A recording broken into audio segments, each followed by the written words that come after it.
Good evening sir. Good evening sir. Thank you so much sir మాకు అవకాశం ఇచ్చినందుకు. విరాట్ గారు థ్యాంక్ యూ. ప్రొడ్యూసర్ గారికి థ్యాంక్స్ అండి. ఇక్కడికి వచ్చిన ప్రెస్ వాళ్ళకి, చూస్తున్న ఆడియన్స్కి, టీవీలో చూస్తున్న ఆడియన్స్కి కృతజ్ఞతలండి. సార్ మీరు ముందు మేము కంగ్రాచులేషన్స్ చెప్పకంటే ముందు మీకు ఒక్కటి చెప్పాలి సార్. నేను మీకు ఎన్ని గట్స్ ఉండాలి సార్ ఇలాంటి సినిమా ప్రజెంట్ చేయాలంటే.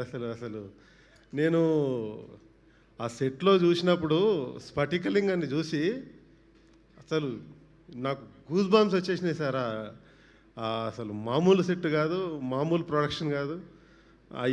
ఇది ప్రొడ్యూస్ చేయడానికి కూడా గట్స్ ఉండాలి సార్. అసలు తీయడానికి కూడా నేను ఒక ఆడియన్గా నేను ఇండియన్ ఆడియన్స్ని, మన తెలుగు స్టేట్స్లో ఉన్న ప్రేక్షకులు ఒకటే అర్థిస్తున్నాను, ఈ మూవీని మీరు అందరూ థియేటర్లోనే చూడండి. డెఫినెట్గా ఇట్లాంటి మూవీలు మీరు థియేటర్లో చూడాలి. ఇట్లాంటి మూవీ థియేటర్లో చూడండి. ఓటీటీలో 3 monthsకో 2 monthsకో చూద్దామని అనుకోవద్దు. మీరు ఖచ్చితంగా వెళ్ళి ఇలాంటి విజువల్ వండర్ని ఎక్స్పీరియన్స్ చేయాలంటే పక్కాగా థియేటర్కి వెళ్ళి చూడండి. మీ మదర్ని తీసుకెళ్ళండి, పిల్లల్ని తీసుకెళ్ళండి, అమ్మమ్మలను తీసుకెళ్ళండి. ఇలాంటి సినిమాని మీరు థియేటర్లో చూపించకపోతే తర్వాత మీరే ఫీల్ అవుతారు, అబ్బా మిస్ అయిపోయినా మీరు చూడలేదని. ఆ పొరపాటు చేయొద్దు.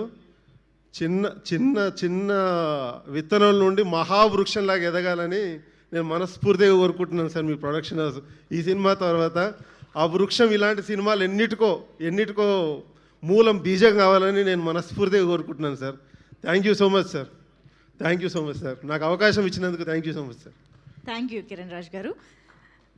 ఓకే, వెంకటేష్ ముమ్మిడి గారు ప్లీజ్.